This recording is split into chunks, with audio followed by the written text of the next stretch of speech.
नमस्कार। हिंदी पखवाड़ा के अंतर्गत जब हम हिंदी की बात करते हैं तो हिंदी करोड़ों लोगों की मातृभाषा है, करोड़ों के लिए राजभाषा है और राष्ट्रभाषा होने की ओर अग्रसर यह हिंदी विश्व भाषा के रूप में अपना महत्वपूर्ण स्थान आज बना ही नहीं रही है, बल्कि इसने अपना स्थान बना लिया है। जब हम हिंदी की बात करते हैं तो संस्कृत का स्वाभाविक रूप से स्मरण हो आता है। देव भाषा से निश्रित यह हिंदी, और हिंदी हमारे पराक्रम, हमारे साहित्य, हमारे संस्कार और संस्कृति के लिए हम स्मरण करें यही नेपाली को दो वर्तमान सुंदर भविष्य के सपने दो, दो वर्तमान का सत्य सरल सुंदर भविष्य के सपने दो, हिंदी है भारत की बोली तो अपने आप पनपने दो। आज हिंदी पखवाड़ा के अंतर्गत विशेष रूप से हम जानते हैं कि यह भारतीय आज़ादी का अमृत महोत्सव वर्ष भी है। हम हिंदी कविता में राष्ट्रीयता के स्वर पर संवाद कर रहे हैं और संवाद के लिए प्रस्तुत हैं जाने माने वरिष्ठ पत्रकार, शिक्षाविद आदरणीय श्री ब्रह्मानंद ठाकुर जी। आपका बहुत बहुत स्वागत है। शिक्षक और साथ ही साथ कविता गीत साहित्य से जुड़े हुए कुमार राहुल जी, आपका भी बहुत बहुत स्वागत है। जब हम हिंदी की बात करते हैं तो राजभाषा के रूप में यह स्वीकृत हिंदी, और हम आज से 75 वर्ष पूर्व जाते हैं जब हमारे देश पर अंग्रेज़ों का शासन था। अंग्रेजी हुकूमत के दौर में हमारे लोग कितने पीड़ित थे, कितने त्रस्त थे। हम अपने ही देश में अपने ढंग से कुछ कर नहीं सकते थे, सोच नहीं सकते थे, लेकिन हमारे महान पूर्वजों ने, रचनाकारों ने जिस तरह से भारत को सुसुप्तावस्था से जागृत करने के लिए एक भाषा को संपर्क सूत्र के रूप में स्वीकृति देने का काम किया, वह हिंदी है। दक्षिण के चिंतक हों, चाहे जिस भी प्रांत के चिंतक रहे हों, जिस भी भाषा के रहे हों, सब लोगों ने एक स्वर में कहा कि हिंदी ही संपर्क की भाषा है और स्वतंत्रता आंदोलन के लिए इसी हिंदी के माध्यम से हम संघर्ष करेंगे। और संघर्ष करते हुए रचनाकारों ने भी, कवियों ने भी कहीं अलख जगाया जा रहा था, हम गरीबों के गले का हार वंदे मातरम। हम बंकिम बाबू के आनंद मठ की चर्चा, उससे पहले हम वाल्मीकि रामायण की इस सुक्ति को, उक्ति को, इस संदर्भ का स्मरण करें जिसमें जननी जन्मभूमि स्वर्गादपि चिरगरीयसी। यह लिखते हुए हम अपने देश को मातृभूमि ही नहीं बल्कि माता के रूप में समादृत करते हैं, और माता किस तरह से मुक्त रहे और पूरी उन्मुक्तावस्था में मुक्तता के साथ हमारे भीतर की संवेदनशीलता को, मूल्य और मनुष्यता को संरक्षित करते हुए कैसे संवर्धित करें। तो हिंदी की एक लंबी यात्रा है, और हिंदी कविता में स्वतंत्रता के जो स्वर हैं, हम उस वीर गाथा काल में जाएं, कवि चंद्र बरदाई का स्मरण करें। 4 बांस 24 गज अंगुल अष्ट प्रमाण, एते पर सुल्तान है मत चुप क्यों चौहान। ऐसी ही बात नहीं। किसी कवि ने कहा कि जिसको न निज भाषा निज देश का अभिमान है। इस तरह की भी बातें, चाहे अंधकार है वहाँ जहाँ आदित्य नहीं है, मुर्दा है वह देश जहाँ साहित्य नहीं है। हम साहित्य के माध्यम से, विशेष रूप से हिंदी साहित्य के माध्यम से, जब हम राष्ट्रीयता के स्वर की बात करते हैं, देश एक भूगोल हो सकता है लेकिन राष्ट्र हमारी चेतना है। तो राष्ट्रीयता के स्वर के अंतर्गत हम मैथिली सेनगुप्त हों, भारतेंदु बाबू हरिश्चंद्र हों, श्याम नारायण पांडे हो, सोहन लाल द्विवेदी हो, वो सबसे आगे बढ़ती हुई हिंदी आज भी प्रकारांतर से कविता में भले ही विधाओं का, विचारों का मतभेद हो, लेकिन प्रकारांतर से बिना राष्ट्र शब्द को घोषित किए हुए, निरूपित किए हुए राष्ट्रीय संचेतना को, जिसके अंतर्गत पारिवारिकता भी है, संस्कृति भी है, हमारी परंपरा भी है और है हमारी गहन मानवीय मूल्य से भरी हुई संवेदनशीलता, उसको रचने का और नया नया आयाम देने का काम आज भी हिंदी कवि कर रहे हैं। मैं सबसे पहले ब्रह्मानंद जी से जानना चाहता हूँ कि हिंदी में जो राष्ट्रीय स्वर का प्रवाह है, एक शेर यही स्मरण हो आता है, कुछ नहीं दिखता था अंधेरे में मगर आंखें तो थी, एक ऐसी रोशनी आई कि लोग अंधे हो गए। इसी हिंदी के माध्यम से हमने पूरे देश को एकीकृत करके संघर्ष किया था। हर तरफ से राष्ट्रीयता के स्वर उठ रहे थे, लेकिन स्वतंत्रता प्राप्ति के बाद हम कहीं न कहीं से दिशाहीन हो गए हैं। आप इस राष्ट्रीय स्वर को हिंदी कविता में कैसे देखते हैं ब्रह्मानंद जी? छायावाद से ही हिंदी कविता में राष्ट्रीयता के स्वर की पैदाइश होती है। छायावाद से लेकर आधुनिक काल तक हिंदी कवियों में राष्ट्रीयता की भावना का जो प्रवाह रहा है वह अपने आप में अद्भुत है, अद्वितीय है। कहा तो ये जा सकता है कि छायावाद से ही राष्ट्रीयता शब्द की उत्पत्ति होती है। हम जयशंकर छायावाद के 4 प्रमुख स्तंभ जयशंकर प्रसाद, महादेवी, निराला और पंत और सुमित्रानंदन पंत, ये 4 हैं। तो हम इससे पहले जो चलें तो 1857 की क्रांति से ही राष्ट्रीयता का स्वर मुखरित हुआ है हिंदी कविता में। हम याद करते हैं कवयित्री सुभद्रा कुमारी चौहान को, जिन्होंने लिखा खूब लड़ी मर्दानी वह तो झांसी वाली रानी थी। उनकी कविता वो वीरों का कैसा हो बसंत या जालियांवाला बाग का वसंत राष्ट्रीय कविता का एक राष्ट्रीय भावना का एक बेजोड़ नमूना है। हम याद करते हैं जयशंकर प्रसाद जी को, जिनकी कविता हिमाद्रि तुंग श्रृंग से प्रबुद्ध शुद्ध भारती स्वयं प्रभा समुज्ज्वला स्वतंत्रता पुकारती स्कूलों में गाया जाता था। जयशंकर प्रसाद जी की ही कविता है वो जो हमारे देश को समर्पित किया गया है, तो उसको देखकर हम जयशंकर प्रसाद में भी उनकी कविताओं में राष्ट्रीयता की भावना पाते हैं। आगे बढ़ते हैं तो माखनलाल चतुर्वेदी,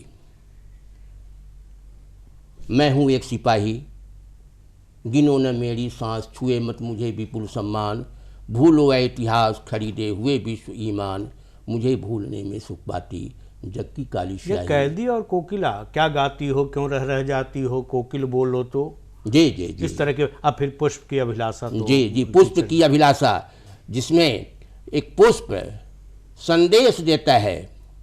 वो कहता है कि मैं चाह नहीं मैं सुरवाला के गहनों में गूथा जाऊं, चाह नहीं प्रेमी माला में बिर प्यारी को ललचाऊं, और आगे मुझे तोड़ लेना बनमाली देना उस पथ पर तुम फेंक, मातृभूमि पर शीश चढ़ाने जिस पथ जावे वीर अनेक। इससे बढ़कर के राष्ट्रीयता की भावना और क्या हो सकती है। माखनलाल चतुर्वेदी तो स्वयं एक स्वतंत्रता सेनानी भी थे, वो वर्षों जेल में भी रहे और इस तरह की क्रांतिकारी स्वतंत्रता की चेतना से संपन्न राष्ट्रवादी धारा की कविताएं खूब लिखते रहे। लेकिन हम भारतेंदु हरिश्चंद्र का आ बहु मिल के रो बहु सब भारत भाई, हा हा भारत दुर्दशा न देखी जाई, तो उस काल के, या मैथिली सेनगुप्त, उनके भाई सियाराम सेनगुप्त, मृत्युंजय इस घट में कालकूट भर दे तू आज, ओ मंगलमय पूर्ण सदा शिव रुद्र रूप धर ले तू आज। इस तरह की कविता, यह सब स्वतंत्रता के अलख जगाने के क्रम में ही है। राहुल जी, हम द्विवेदी कालीन कविता, वीर गाथा काल को अगर हम छोड़ भी देते हैं, अन्य अपभ्रंश प्राकृत में हम नहीं भी जाते हैं, जबकि प्रकारांतर से हिंदी की शुरुआत वहीं से है, लेकिन हम सीधे सीधे हिंदी में आते हैं द्विवेदी काल के बाद। हम जब आधुनिक काल में आते हैं, छायावाद काल की आपने चर्चा की, लेकिन एक स्वच्छंदतावादी धारा भी है। उस स्वच्छंदतावादी धारा में बालकृष्ण शर्मा नवीन भी हैं, रामधारी सिंह दिनकर भी हैं, रामेश्वर शुक्ल अंचल भी हैं, नरेंद्र शर्मा भी है, एक से एक सोहनलाल द्विवेदी हैं, वंदना के इन स्वरों में एक स्वर मेरा भी मिला लो। इस तरह उस काल के जो भी कवि हुए हैं जिन्होंने भाषा साहित्य के लिए केवल साधना ही नहीं की है, बल्कि उनका भाव और उनकी दिशा राष्ट्र से युक्त हुआ करती थी और राष्ट्र से जुड़ी हुई बातें जिसमें नैतिकता भी है, प्रेरणा भी है और कहीं न कहीं से समाज को एक दूसरे से जोड़ने की ताकत भी है। तो मैं कुमार राहुल की ओर हूँ और आप इस हिंदी कविता में राष्ट्रीयता के स्वर प्रवाह को किस तरह से देखते हैं, अनुभूत करते हैं और आज तक उसका प्रवाह कैसे हर आरोह अवरोह के बाद सतत है? जी धन्यवाद पंकज भाई। मैं सबसे पहले इस परिचर्चा को आगे बढ़ाते हुए अल्लामा इकबाल से शुरू होता हूँ। वो कहते हैं कि कुछ बात है कि हस्ती मिटती नहीं हमारी, सदियों रहा है दुश्मन दौरे जहाँ हमारा, यूनान मिस्र रोमा सब मिट गए जहाँ से, लेकिन है अब तक बाकी नामो निशान हमारा, सारे जहाँ से अच्छा हिंदुस्तान हमारा। तो यहाँ अल्लामा इकबाल जिस भारतवर्ष की चर्चा कर रहे हैं, जिस राष्ट्र की चर्चा कर रहे हैं, वो अविनाशी राष्ट्र की आत्मा के अंदर प्रवेश करके उसको देख रहे हैं। क्योंकि राष्ट्र सिर्फ एक शरीर नहीं है, वो जीवित शरीर जरूर है, लेकिन उसके अंदर की जो आत्मा है जिसमें नानाविध संस्कृतियों का वास है, उप संस्कृतियों का वास है, जीवन प्रणालियां हैं, सोच है, रहन सहन है, उठने बैठने का सलीका है, इन तमाम चीज़ों की वजह से भारत एक ऐसा राष्ट्र रहा है जो अविनाशी है और अनश्वर है। तो उस अविनाशी भारत और चिरंतन धारा से जुड़ते हैं, उस सनातन संस्कृति से जुड़ते हैं अल्लामा इकबाल और कहते हैं कि सारी दुनिया और सदियों तक हम गुलाम रहे, कई देशों ने हम पे हुकूमत चलाया, लेकिन फिर भी हम टूटे नहीं, बिखरे नहीं। दुनिया से कई देश दुनिया के नक्शे से गायब हो गए, लेकिन हमारी अस्मिता और हमारा जो सह अस्तित्व है और हमारे राष्ट्र की जो संप्रभुता है वो आज भी अक्षुण्ण है। अगर हम गौर से देखें तो हम पाएंगे कि दो तरह की धाराएं, जो राष्ट्रीय स्वर है हिंदी कविताओं का, उसमें दो तरह की धाराएं रही हैं। एक जो वीरता, शौर्य, पराक्रम और आत्म बलिदान के जो उच्चादर्श रहे हैं हमारे, उनसे प्रेरित कविताएं, और दूसरा आज़ादी के बाद बदले हुए सामाजिक, राजनीतिक और आर्थिक परिदृश्य में जो मोह भंग से उपजी कविताएं हैं, वो कविताएं। तो इसको हम विवेचना की सहूलियत के लिए दो धाराओं में बांट ले सकते हैं। अब इसी क्रम में मुझे दिनकर याद आते हैं। भला ये चर्चा दिनकर को उद्धृत किए बगैर पूरी भी नहीं हो सकती, क्योंकि वे राष्ट्रकवि भी थे और उन्होंने ऐसी अनेक कविताएं लिखी हैं। दिनकर की एक कविता है हिमालय, बहुत बहुचर्चित कविता है, जिसमें वो लिखते हैं कि मेरे नगपति मेरे विशाल, साकार दिव्य गौरव विराट, पौरुष के पूंजीभूत ज्वाल, मेरी जननी के हिम किरीट, मेरे भारत के दिव्य भाल। उसी में वो आगे लिखते हैं कि कितनी मणियां लुट गईं मिटा, कितनी मणियां लुट गईं मिटा कितना मेरा वैभव अशेष, कितनी मणियां लुट गईं मिटा कितना मेरा वैभव अशेष, तू ध्यान मग्न ही रहा मगर वीरान हुआ प्यारा स्वदेश। जी। और फिर वो लिखते हैं कि वो जो ओरी गंड की बता, ओरी उदास गंड की बता, विद्यापति कवि के गान का। तो ये जो विलुप्त होता हुआ सांस्कृतिक वैभव और हमारी विलुप्त होती हुई जो सांस्कृतिक संपदा या बौद्धिक संपदा है, उसको अक्षुण्ण रखने या उसे बचाने की चिंता है कवि के अंदर। और ये सवाल करता है, वो प्रश्न करता है कि आखिर वो सब क्या हुआ।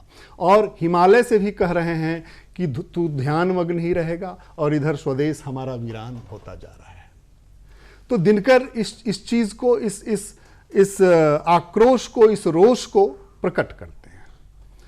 उसी समय में मुझे लगता है कि 1950 के आसपास संजय भाई अज्ञे जी की एक बहुत महत्वपूर्ण कविता आती है, हमारा देश। यहाँ वो देश का भी प्रयोग राष्ट्र के ही अर्थ में कर रहे हैं, और वो अज्ञे जी लिखते हैं कि तृणफूस छप्पर से ढके ढुलमुल गंवारू, झोपड़ों में ही हमारा देश बसता है। तो स्वतंत्रता प्राप्ति के बाद का स्वर है। तो जो ये स्थिति बनती है, कब दिनकर संस्कृति की तलाश करते हैं। ऋषिकालीन जो भारत था और तब का जो वैभव था, दिनकर स्वतंत्रता प्राप्ति के बाद उसकी तलाश करते हैं। संस्कृति के 4 अध्याय से आगे जब कविता में जाते हैं, लेकिन दिनकर जब भारत को ध्यान में रखते हैं तो यह भी एक राष्ट्रीयता का स्वर है। और भारत का विश्लेषण कि भारत ने ही स्थान का वाचक गुण विशेषण रखा है, किसी एक देश का नहीं। शील यह भूमंडल भर का है, जहां कहीं एकता अखंडित, जहां प्रेम का स्वर है, देश देश में वहां खड़ा भारत जीवित भास्वर है। भारत की राष्ट्रीयता, भारत की पहचान, भारत का ज्ञान और भारत की देन वह है जो मानव मात्र के कल्याण में निहित है, सबके विकास में। क्योंकि हमारे ऋषि कहते रहे वसुधैव कुटुंबकम। इकबाल की कविता का बहुत अच्छा आपने उदाहरण दिया। उसी के समानांतर विश्व कवि रविन्द्रनाथ ठाकुर भी यही महामानवेर सागर तीरे, ये महामनुष्यों का सागर तट है भारत। जहाँ पहुँच जयशंकर प्रसाद अगर लिखे, जहाँ पहुँच अनजान क्षितिज को मिलता एक सहारा, अरुणीय मधुमेह समारा। तो यह जागृति का देश है, जागरण का देश है, ज्ञान का देश है, सूर्य के आलोक का यह देश है।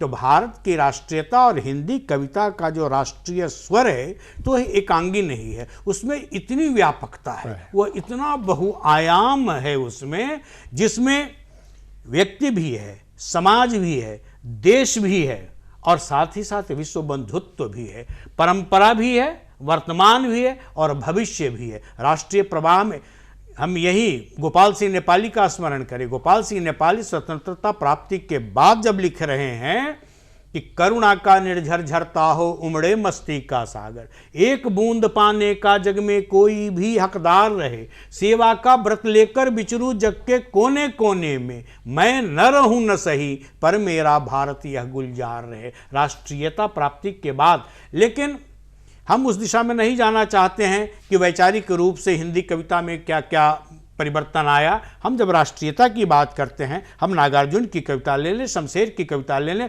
प्रयोगवादी कवियों का दौर, समकालीन कवियों का दौर, और आज भी बहुत सारे ऐसे कवि हैं जो राष्ट्रीय भाव से संपन्न कविताएं निरंतर लिख रहे हैं। वे मंच से राष्ट्रीयता के स्वर को बुलंद करें या फिर पत्र पत्रिकाओं और संग्रह के माध्यम से, लेकिन राष्ट्रीय चेतना कभी भी हिंदी पट्टी से, हिंदी कविता से विलुप्त नहीं हो सकती है। क्योंकि राष्ट्र स्वतंत्रता की प्राप्ति के लिए तथाकथित हिंदी पट्टी ने जो संघर्ष किया था और जो बलिदान दिया था, हम जब गांधी की बात करते हैं तो गांधी जी को भी आंदोलन की सफलता इसी हिंदी पट्टी चंपारण से ही मिली थी, और तब भी गीतों के माध्यम से बात होती थी।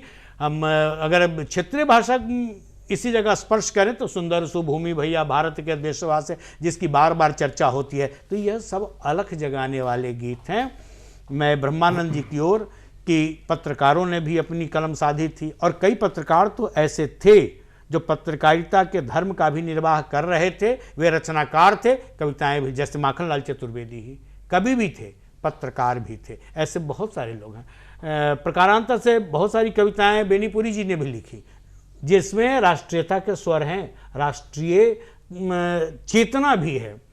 तो केवल वे एक स्वतंत्रता सेनानी की हैसियत से ही नहीं काम कर रहे थे, बल्कि राष्ट्रीयता के स्वर को भी बुलंद कर रहे थे।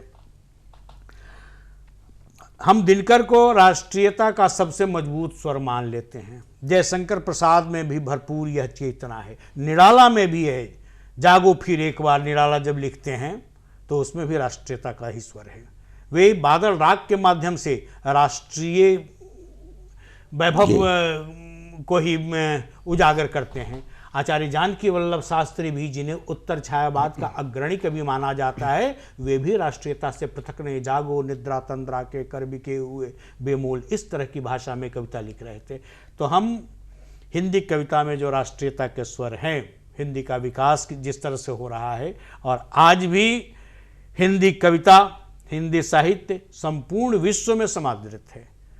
हमारे फिल्मों के माध्यम से भी जो गीत जाता है, भले ही मेरा जूता है जापानी, ये पतलून इंग्लिस्तानी, सर पे लाल टोपी रूसी, फिर भी दिल है हिंदुस्तानी। तो भारत दिल की बात ज़्यादा करता है, हृदय को संभालना जानता है, क्योंकि हृदय में ही संवेदना है, रस है, प्राण है, और उसी में वह उदात्त भाव है जिस भाव में सबको अपने हृदय से लगा लेने की प्रेरणा भी सन्निहित है। तो आप हिंदी कविता में जब हम राष्ट्रीयता के स्वर को देखते हैं तो आज भी हरिओम पवार हैं, सुनील जोगी हैं, विनीत चौहान हैं, बहुत सारे ऐसे कवि हैं जो छंदों के माध्यम से राष्ट्रीयता की बात करते हैं। जिन समकालीन कवियों की हम बात करते हैं उसमें भी कहीं अगर मजदूर के जीवन संघर्ष का उल्लेख है तो वह भी प्रकारांतर से राष्ट्रीय भाव को ही कहीं न कहीं सजोने का एक संकल्प है, वैचारिक संकल्प ही हो या नैष्ठिक संकल्प ही हो, लेकिन है। मैं फिर लौटना चाहूँगा और हिंदी कविता में राष्ट्रीयता का स्वर जी बिल्कुल। छायावाद, मैंने पहले कहा कि छायावाद से लेकर आधुनिक काल तक हिंदी कविता में राष्ट्रीयता की भावना का जो समावेश हमारे परवर्ती कवियों ने किया, वो आज समकालीन कवियों में भी बतौर जारी ही नहीं है, बल्कि उससे बेहतर ढंग से उसका निर्वाह आज के समकालीन कवि कर रहे हैं। दो बातें मैं कहना चाहूँगा। आरसी प्रसाद सिंह को भी मैं उद्धृत करना चाहूँगा। बिल्कुल बिल्कुल। उन्होंने भारत को एक स्थूल राष्ट्र के रूप में ही नहीं देखा है, उसकी सांस्कृतिक विविधता को देखा है, उसकी भौगोलिक विविधता को देखा है, और तब उन्होंने लिखा है हमारा देश भारत है, नदी गोदावरी गंगा, लिखा भूगोल पर जुगने हमारा चित्र बहुरंगा। सदा संजीवनी बूटी हवा हमको पिलाती है, मलय की गंध से माती सरसहर सांस आती है। फिर हम आगे चलें तो जिस आपने आदरणीय कवि नेपाली जी की चर्चा की है, हम समकालीन कवि के रूप में उनका उल्लेख करना चाहेंगे। जब 1962 में चीन ने भारत पर आक्रमण किया था तो 40 करोड़ों को हिमालय ने पुकारा कविता काफ़ी लोकप्रिय हुआ था। मृतक के शंकर की पुरी में चीन ने सेना को उतारा, हो जाए पराधीन नहीं गंग की धारा, गंगा की स्वतंत्रता के परिवेश में तू चिंगारी बनकर उड़ी जाग जाग मैं ज्वाल बनूं, तू बन जा हहराती गंगा मैं झेलम बेहाल। भाई बहन पर जितनी अच्छी कविता राष्ट्रीयता के परिप्रेक्ष्य में यह है, मैं मानता हूं कि कुछ एक श्रेष्ठ राष्ट्रीय कविताओं में यह अपनी महत्वपूर्ण उपस्थिति के साथ है।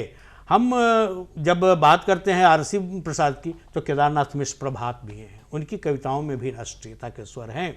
मोहनलाल महतो वियोगी, जिन्होंने आर्यावर्त महाकाव्य लिखते हुए उसमें जो भारत को मूल्यांकित किया है, विश्लेषित किया है और प्रस्तुत किया है, आर्यावर्त है। वह उसी अखंड भारत की उसमें परिकल्पना ही नहीं है, वह भाव है कि वही आर्यावर्त फिर हमें उपलब्ध हो, और आर्यावर्त का प्रभाव क्या था, उसका पराक्रम क्या था।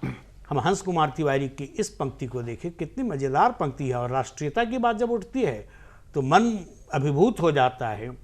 हमको है अभिमान देश का, जिसका पांव पखारे सागर गंगा, भरे सवारे गागर, सोए जिस पर स्वर्ग वही तो शीश मुकुट हिमवान देश का। हमको है अभिमान देश का। राहुल जी, इन तमाम कवियों, और आपने बहुत अच्छी चर्चा अज्ञे के माध्यम से की, अज्ञे से बात आगे बढ़ती है। और आज के कवि भी भले ही उनकी भाषा तल्ख हो, उनका मिजाज गर्म हो, उनकी दिशा कुछ हो, वैचारिकता कुछ हो, लेकिन हम जिस देश में रहते हैं उस देश की आबो हवा से हम कट कर नहीं रहते हैं, और हमारी पहली नैतिक जिम्मेवारी होती है कि हम अपने देश की रक्षा करें, देश के उस विराट भाव को अक्षुण्ण रखने का प्रयास करें। तो आज हिंदी पखवाड़ा के अंतर्गत हम जब हिंदी कविता में राष्ट्रीयता के स्वर की बात करते हैं तो वीर गाथा काल, उससे पहले भी भक्ति काल में भी जाएं तो भक्ति काल में भी ठीक है कि उस समय इतना दबाव नहीं था, लेकिन कहीं न कहीं गोस्वामी तुलसीदास राष्ट्रीय भारतीय संस्कृति की रक्षा के लिए ही प्रकारांतर से रामचरितमानस का जो प्रणयन किया, उसमें भी राष्ट्रीय चेतना के प्रबल स्वर हैं। तो तब से लेकर आज तक, वेद काल से लेकर आज तक, और हम यही दिनकर को प्रणाम करते हुए, दिनकर ने लिखा कलम आज उनकी जय बोल। तो कलम के माध्यम से हम स्वतंत्रता सेनानियों की जय बोलते रहे हैं हमारे पूर्वज, और आज भी हम स्वतंत्रता सेनानियों का जब स्मरण आज़ादी के अमृत महोत्सव वर्ष में करते हैं तो हिंदी पर भी हम गर्व करते हैं, अपनी आज़ादी, अपनी स्वतंत्रता पर भी हम गर्व करते हैं। और हमें गर्व है कि हिंदी कविता की धारा आज भी राष्ट्रीयता से युक्त है। इस सार्थक संवाद में उपस्थित होने के लिए ब्रह्मानंद जी को बहुत धन्यवाद, कुमार राहुल जी को बहुत बहुत धन्यवाद।